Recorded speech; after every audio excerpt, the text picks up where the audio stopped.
Chilanga Conversing.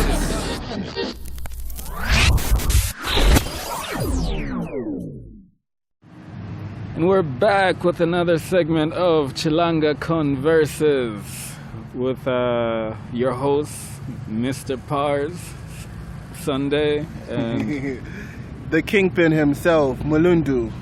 Yeah. So today we're talking about that old taboo category, which is money. You know? A lot of us need it. A lot of us need more of it. Some people don't have any at all. And some people are wishing they had less. Yes. Justin Bieber. The song, if only I could hit the ground. I saw that Jeff Bezos' ex-wife, she'd given away, in the space of 4 months, $4 billion to charity. Good God. How much did she get from the divorce? Must have been such a huge payout for her to be given away. Bro, that's like $1 billion every month. How much are you burning through for you to give $1 billion to charity? It must not even be burning, to be fair. Like, judging by how much she must have gotten. Because I'm assuming maybe she's on what? At least 20 bill? Maybe even 50. And nobody's catching up to that. That's one way you could make a living. Marry a rich husband. Well, people are trying. I'm sure they are. I think she's just the most successful to date. But why don't men try and marry into like super wealthy? It could be, first of all, the opportunity, right? Because you have to be in certain circles for you to rub shoulders with the elite. But there is a story. This young guy, he must be like under 35. He got married to this white lady who is over the age of 60. You know? Yeah.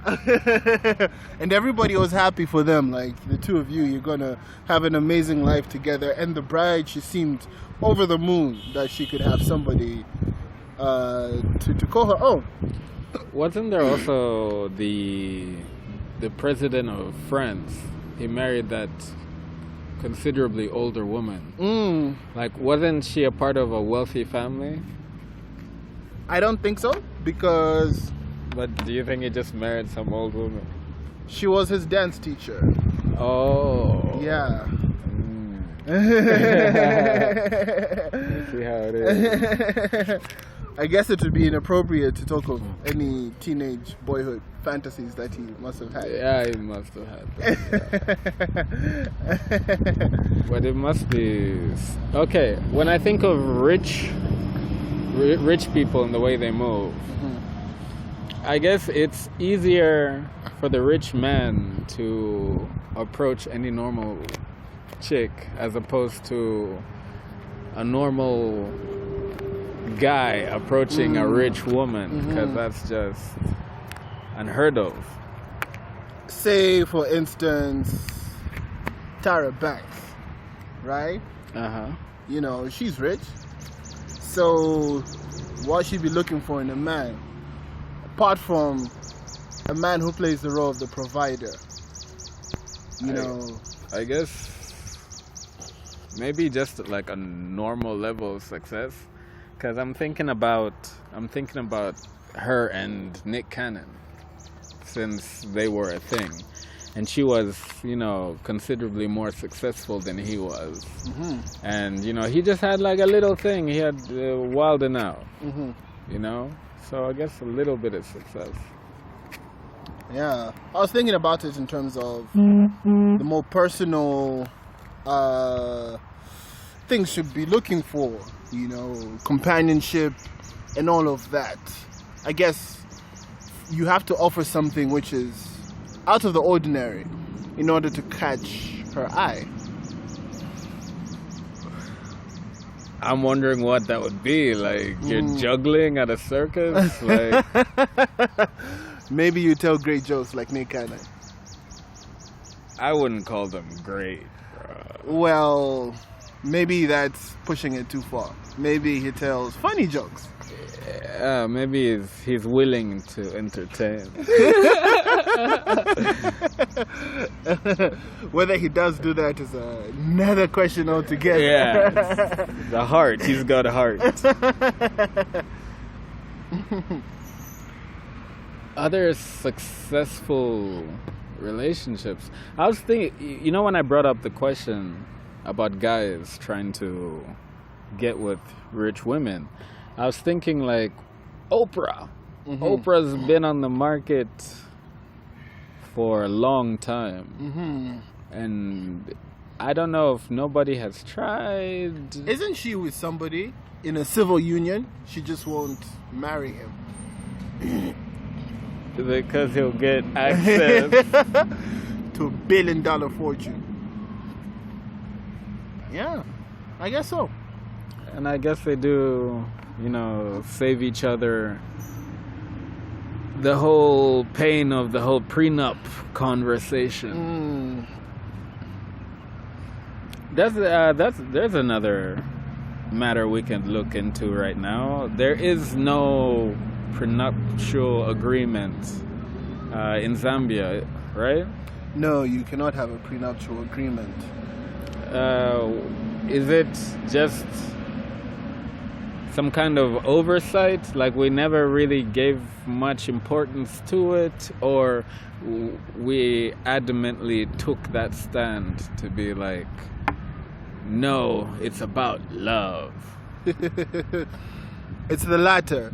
I think if you factor in how crooked some individuals can be, they would take advantage of unsuspecting women, and in order to protect the women, protect their rights and their children, it's deemed fair and equitable that they should have access to your fortune. Doesn't that present like a bias towards the man, in the sense that you're presuming that it's like it's all about the man trying to keep money away from the woman? But nowadays you have men marrying rich women, right? And men can be just as conniving, like broke men, in terms of, let me just get with this chick, she's rich. I won't mention any names, but I have heard during the course of time, you know, people saying, that one, she's rich, or she's gorgeous, she comes from a great family. It's to just put a baby inside her. You know, so is it being presumptuous? Well, and biased towards the man? It isn't, in the sense that in the majority of marriages, given that you do find rich women too who marry these men who are lower in status financially than they are, but still the majority of people who would be in a position to suffer if the prenuptial agreements were allowed in the country would be women. And also the thing is, if you safeguard the woman, you safeguard the child rarer, you know, so that way the woman can always have a way to maintain her children and to ensure that they have the best possible chance in life as they can. Okay, let's touch on that whole the woman being responsible for taking care of the child financially. If it's the man who makes all the money, wouldn't he be in a better position to, you know, say this should be allocated to the child because he has that experience with it. Not, someone who doesn't have all that money and just being like, he has money. He can pay this, that. A practical example I can bring up is Dr. Dre's wife wanting $2 million just to look after the kids, and that's like per month, isn't it? $2 million per month. So where do you think she's getting these figures exactly? Okay, well, the Dr. Dre case I think is an exceptional one, seeing that is a totally whole different society. And in Zambia, if you're to question the notion or the norm of the woman being the person who raises the child, then you'll be trying to break down cultural barriers, So, I mean, that's how it is. Like, the woman raises the child alongside husband, but the primary role, let me not put it like that, Let me just say that primarily the children are supposed to be raised by the woman in a case where you have a divorce, unless the husband can prove otherwise in the court of the law that he is the better person to raise the child. I understand. Obviously, I have no expertise on the matter itself, but I wonder how it works for busy independent women, who are working constantly because they have high positions. So wouldn't it kind of be just like the man, because the man is busy, he's making the money, and he would have to outsource somebody to take care of the child while he works. Isn't it pretty much the same in the independent woman's case? Well, if you look at gender roles, specifically raising a child, I think you'd find that women gravitate towards a position where they do it more naturally, perhaps successfully, than men would. Because you take, for example, a household raised with a man and there's just like 4 kids, right? All boys, In such a household unit, you probably wouldn't see a lot of like traditional home values or stuff like that, So it's like that's pretty much the optimal way that you can have a situation break down in the event of a divorce. Okay. I guess this is sort of related and a side note at the same time. I was thinking about the whole it comes naturally to women. I was thinking about those stories where people don't want to hire a maid to take care of the child because it's been said that maids sometimes mistreat the children. That's true. There are videos parents have put up in homes, and you see the maids going WrestleMania. Have you seen any African ones? Yes, and the most of them are African ones. For real? Yeah. I thought they'd be like American when you have the Teddy Cam. Okay. African, bruh. The child being thrown to the ground and stepped on. Okay, we don't mean to laugh at it. It's by no means a funny matter, but yeah, it's crazy. It is, to think the lengths of an individual's Animosity. cruelty and animosity that they have that in them. It's baffling, really. Protect the kids. All right, back to these financial matters. Oh, did you hear the story about the kid who racked up $16,000 in-app purchases on the iStore while playing Sonic? Like he was using his parents' credit card. What purchases can you make, bruh? Worth $16,000. While playing Sonic. The most, I know, it's a very A to B kind of game. Run from the beginning to the finish line. Lots of boosts, I imagine. But he runs fast enough. Tell me what boost you're getting for 16 grand. And Apple were adamant they would not refund the money. Why should they? Compassionate reasons. Compassionate. No, I think you just need to make examples sometimes. Like, because won't it be an in? I guess this is how lawyers would probably look at it, right? This would be an in for more claims like this to come in, and because we already have a case that was used prior where, you know, such a thing can be accepted, that means everybody else has valid claims, and that's gonna be a loss. Yeah, well, I think children have to be supervised a lot, especially when it comes to internet usage. A lot more than we think. Yeah, absolutely. Now I'm still wondering what he got.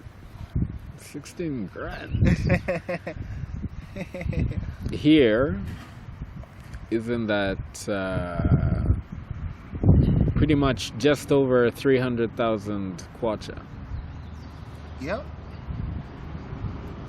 And for those of you who don't know what can be done with 300,000 kwacha, houses can be bought. You'd still have enough to start your own business. You'd still have enough to get a car. You'd still have get 3 cars with that amount of money. House is furnished. Food in the fridge. That double fridge that you just bought. You put another 300 on top of that and you can buy a brand new Ford Ranger.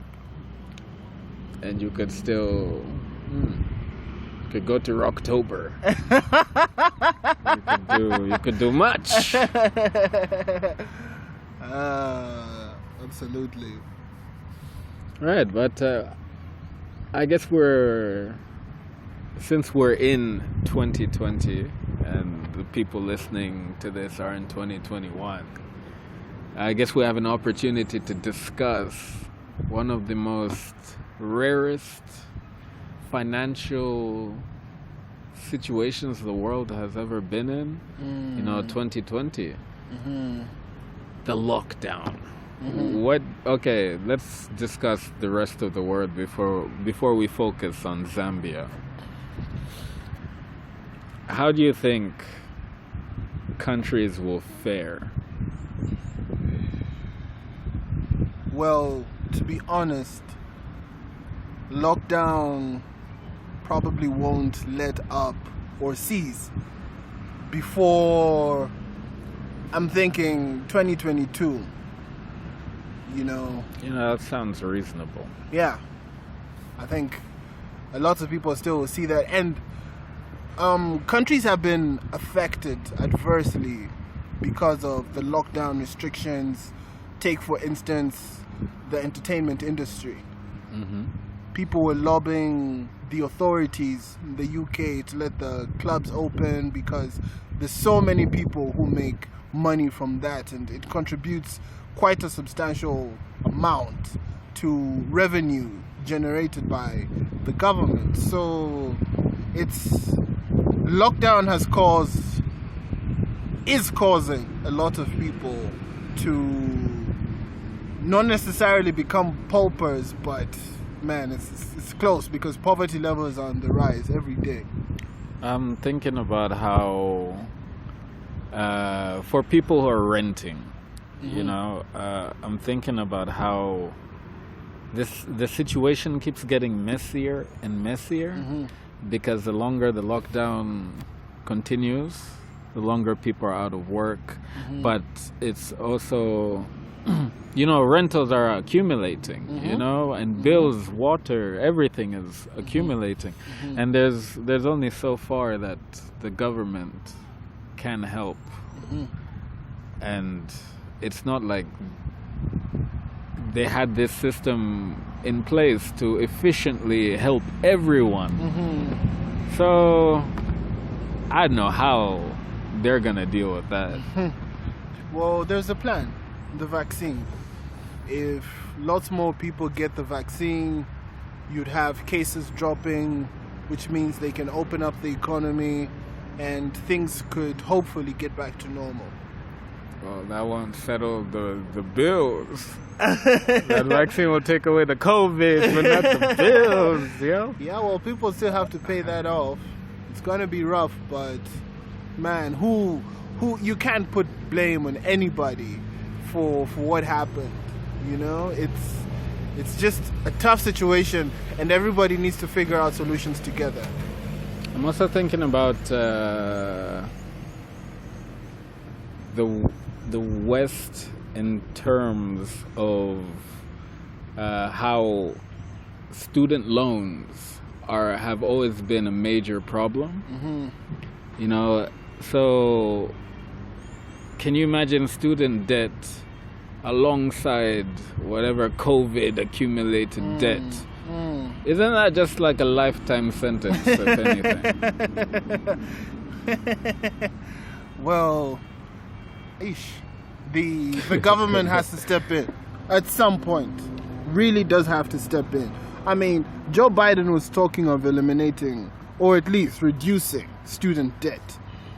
So in terms of policy considerations that are made by the government, that will really have a huge impact on whether or not people are going to suffer going forward because of debt that they have accumulated. The government can ease the burden, but only so far. I'm thinking about education in terms of like the United Kingdom. I believe primary and secondary school is free, and university or college fees, they're drastically reduced compared to foreigners. So I wonder, why don't America implement such a system? Wouldn't it be easier on their people? It could, but then America is a different ball game. Yeah.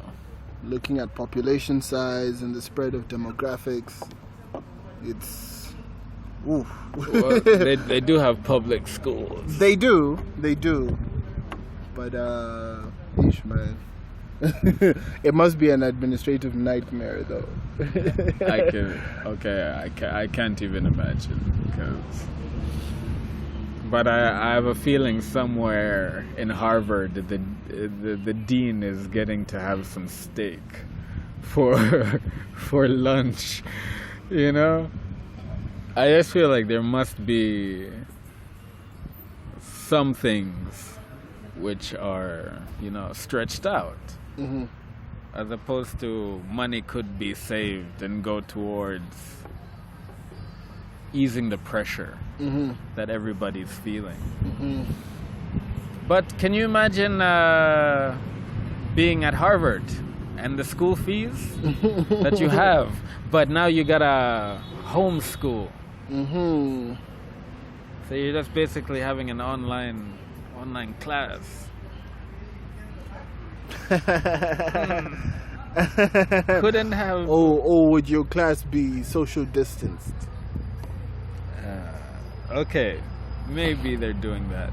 But I think for a period, there must have been a time when they closed. Mm-hmm. Yeah, when everything just started. Mm. So, and they still have to pay those fees. And if you look at restrictions and rules that are put in place with regards safety and social distance, the most stringent that side of the world than here in Zambia. If anything, I came across a story that say Tom Cruise on the set of Mission Impossible 7, he was telling people, if you don't social distance on the set, then you're gone.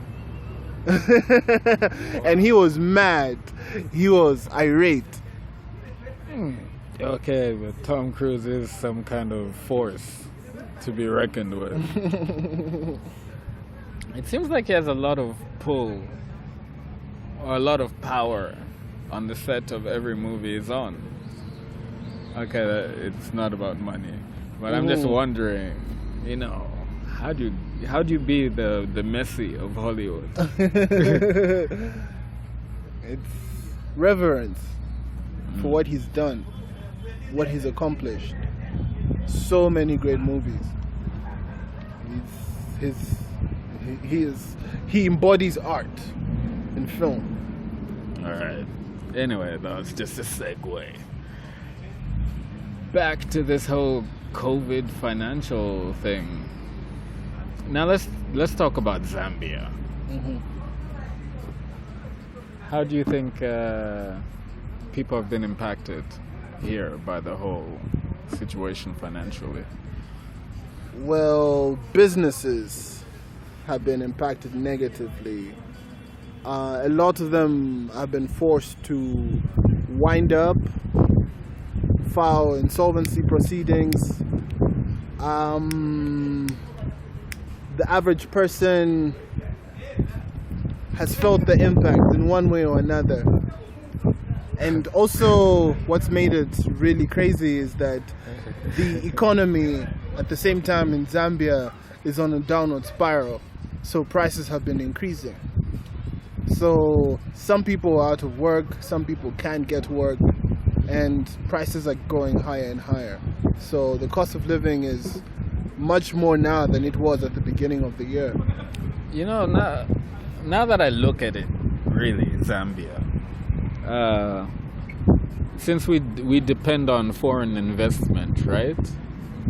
And that's always kept us afloat on like a standard level. And then I'm sure we got another loan recently, and we also got help. We got COVID help. Mm-hmm. So is there really any excuse or reason as to why things are bad financially at the moment? It's because of decisions that have been made higher up in the government, particularly, I would say borrowing. Borrowing is the major thing. Yeah, that's really messed us up. And excessive government spending. That too. Yeah, but I mean, hasn't each country in the world been hit hard? You know, Venezuela, for instance, Lebanon has the second highest inflation rate in the world. For real? Yes, 55%. And there's no government bailout for that. Well, world bailout, I don't know. It's not like how the European Union, didn't they band together to bail out Greece when things were wild? Maybe help is on the way, but they have to put their house in order first. Yeah, you know, I guess, wouldn't it benefit Africa to have some sort of union, really, to help regulate certain things around the continent, as well as, you know, bail countries out? Mm-hmm. Yeah, because I'm thinking if they had some sort of union, they'd be able to not inflict, but okay, everything just sounds bad, even impose, but like certain regulations for how countries on the continent should manage their money, so you don't fall victim to mismanagement of funds due to your own government, because you have, it's like a continental police sort of thing. Well, African organizations, say for example the SADC Tribunal, right? Southern African Development Community Tribunal for investment issues. What they did is they disbanded after they failed to enforce a judgment in a South African court regarding the land repossession taking place in Zimbabwe. But they disbanded. They disbanded. They didn't Afterwards. They didn't feel like they could try again, or So these organizations have been called toothless. They've just been called, for formality's sake, they're there, but on paper they don't bring about, or rarely, or their effect is minimal. If anything, it would be diplomatic relations that will ensue, and beyond that, you really can't sway a government, because a government will decide what to do. It's sovereign. Okay, I can understand that, but I look at the European Union, and how have they been so effective in ensuring the power of the euro has been stable, and I don't think I've ever seen it drop below the dollar. It's always between the pound sterling and the dollar. So how are they so effective? Use the word stable. There's a lot of stable economies. Okay. In the European Union, as in comparison with economies that you have here in Africa. So it would be more of a job here, the union here would have to work. Integrating each other's economies in such an intricate fashion. Considering the monetary policy of each government, it's a lot of work. It's a lot of work, and we might not be able to work together that efficiently. But generations down the line, can't it prove to be more beneficial than harmful to all of us? It could, in theory, but in practice, it could be unattainable. I mean, a lot of goals in even the normal day-to-day company can be described as unattainable. I guess you have some companies that say they're there to completely eradicate world hunger or poverty. You have, the Ministry of Health saying that they want to completely get the HIV cases to zero. It seems like missions for things always are unattainable, but the continued strive towards them is what helps us do better eventually. Anyway, that's just me thinking about it. Anyway, back to Zambia and our inflation.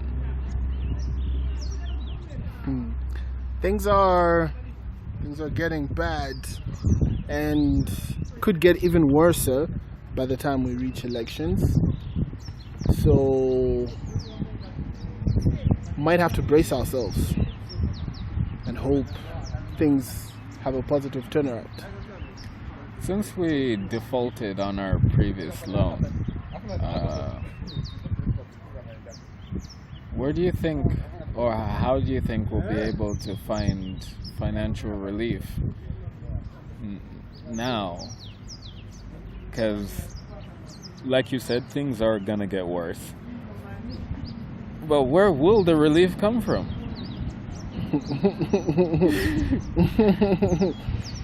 Has to come from somewhere, right? Yes, like who's gonna help? Could always go to Beijing, send a delegation there. To what? To beg and plead? Like, yes, what are you gonna say to Beijing exactly? Because we already owe them money.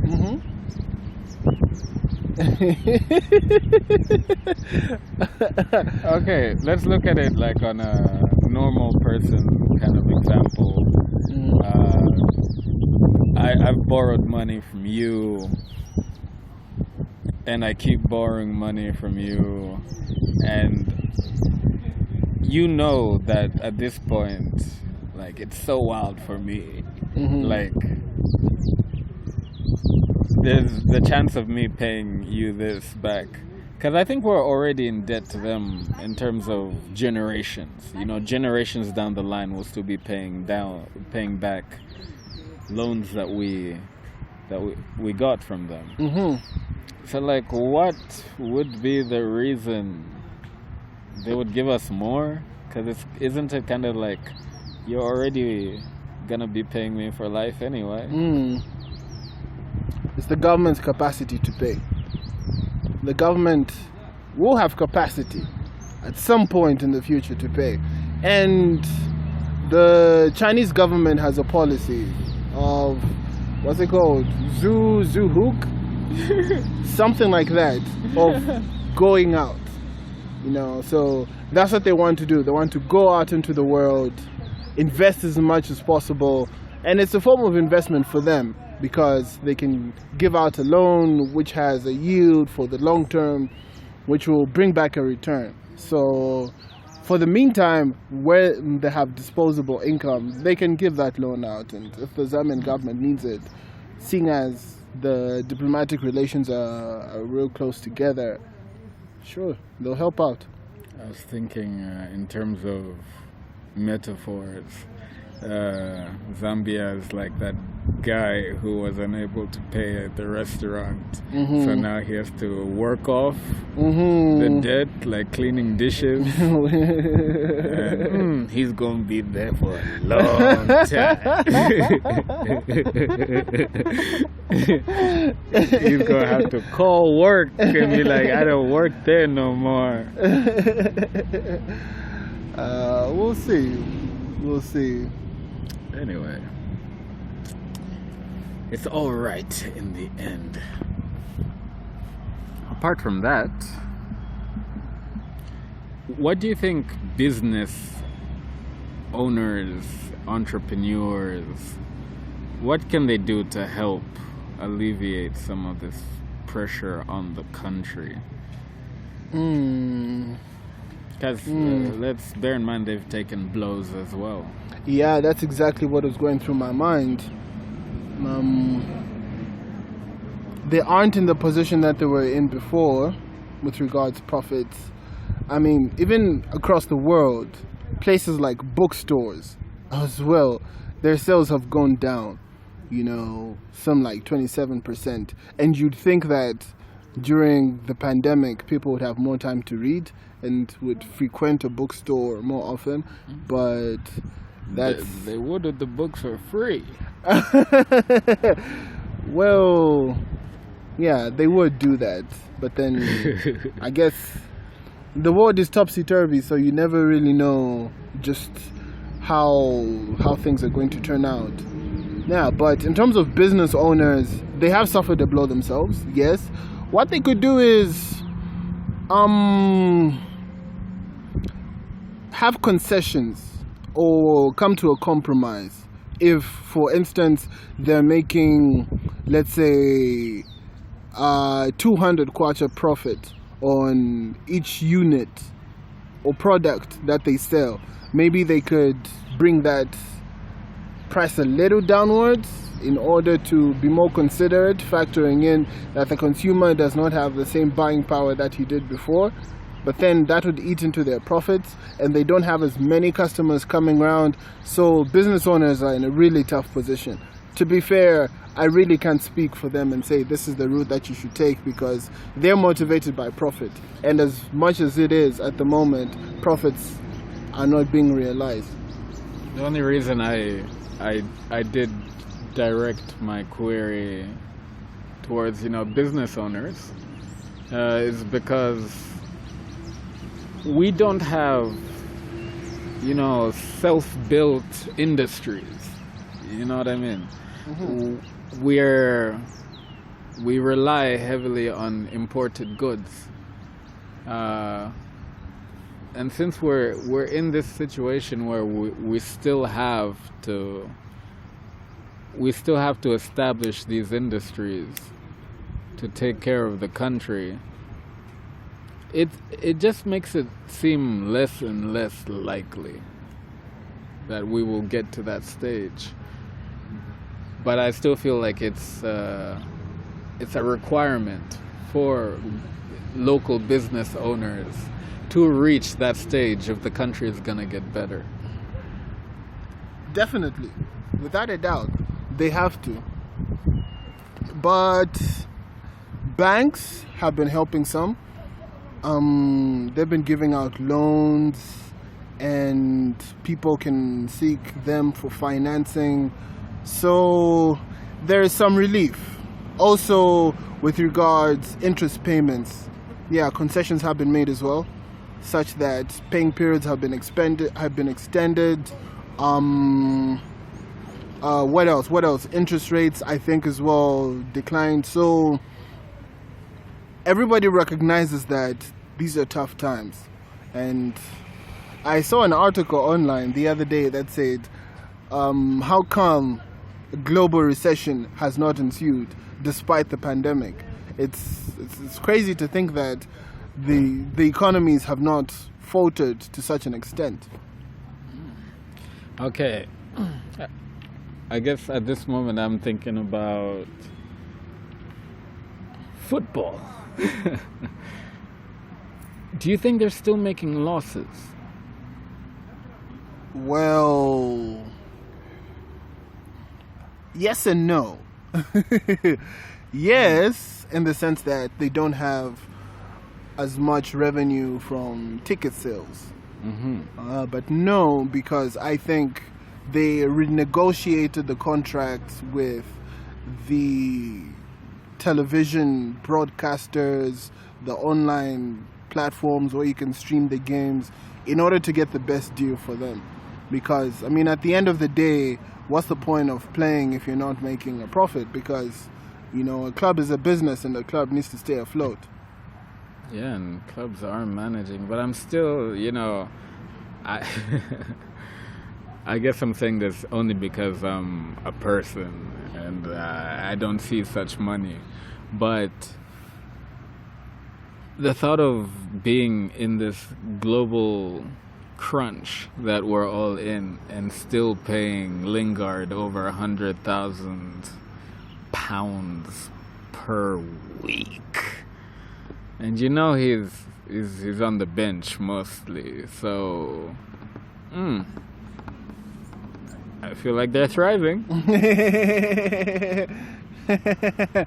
Maybe. Maybe. And I've noticed that the African football industry is still going. Matches are still being had. Mm-hmm. So things might not be as terrible for football. Yeah. All the matches are still going to go on schedule. Champions League fixtures, Europa League, all of that. The NBA season is coming back as well. Mm-hmm. Yeah, this month. So yeah. What about AFCON? Sports-wise, AFCON's supposed to be held sometime in the future. The qualifying matches are being played now. Okay, they're still going on. Okay. What industries do you think are hit hardest in Africa? Tourism. Okay. Now I realize how obvious that question was. Okay, tourism. Let's go into it. Yeah. COVID restrictions. People can't fly. They can't leave. Well, they could leave, but then they're thinking amidst all of this, and then you have to take the test. So. Oh yes, that's a brilliant thing to talk about. The cost of these COVID tests. Do you think it's another way in the long term to just ensure that people get the vaccine, and then you have like some sort of card or ID that says you've taken it, so you no longer have to pay for these tests? It's going to be included in the passport. The passport is going to have a card, a vaccine card, to let airports and airlines know that you've been vaccinated. Yeah. But otherwise, with regards to the test, that's separate documentation. Okay, so if you have been vaccinated, you no longer need the test? I'm thinking not, because the vaccination, obviously, yeah. And Oliver Stone, the famed director, he took the Russian vaccine. Okay. Yeah, he took it. Says it's safe. Okay. Did we see him take it? That's another story for another day. Okay.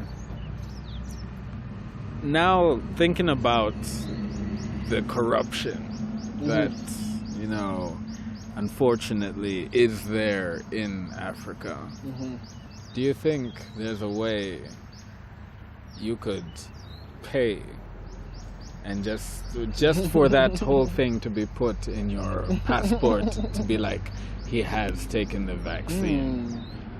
I think so. You never know what's possible. Not that I'm advocating for corruption and everything, but people have had fake passports. For instance, Bushiri. Bushiri's wife. She would travel with a fake diplomatic passport. Why? Yeah. Beats me. So it's like that. I think with a bit of money you could get things going, but you never really know just who might be there to call your bluff. That's true. Especially like when some, the people who have paid, come in contact with some COVID abroad, and then they'll look at their passports and be like, but you have this, how is it? That would then lead to regulations being put in place against Africa or African countries, or just any other countries really, who have fraudulent, And you can legislate against that to deter people. So put a hefty fine for misrepresenting yourself as having had taken the vaccine, and people might not want to do that. And I think you'll feel those foreign fines. $700. Yeah. What 700 could do here? Yeah. 700, 14,000. Anyway, let's not focus on that. So, how do you foresee the economic situation of the world being in 2021? Well, let me not speak for the whole world. Let me speak for Zambia. Okay. So the government has initiated an economic recovery plan, which is supposed to roll out these changes and these policies that are going to see the economy jump back into better performing territory. So with that in place, we could see things turning around and be out of dire straits for next year. So just fingers crossed and hoping to see just how successful that is going to be. Well, judging by when they're implemented, I doubt the effects will be instantaneous. But maybe it could provide a foundation for the world to be able to recover in 2022. Like you predicted with the lockdowns and everything. Anyway, this has been another episode of Chilanga Converses. For everybody out there, stay safe. Keep the social distancing, wear masks, do what you have to do for us to, see you again. Yeah, take care. This is Mulundu, the Kingpin. And this is Mr. Pard, so you can call me Sunday. Stay safe.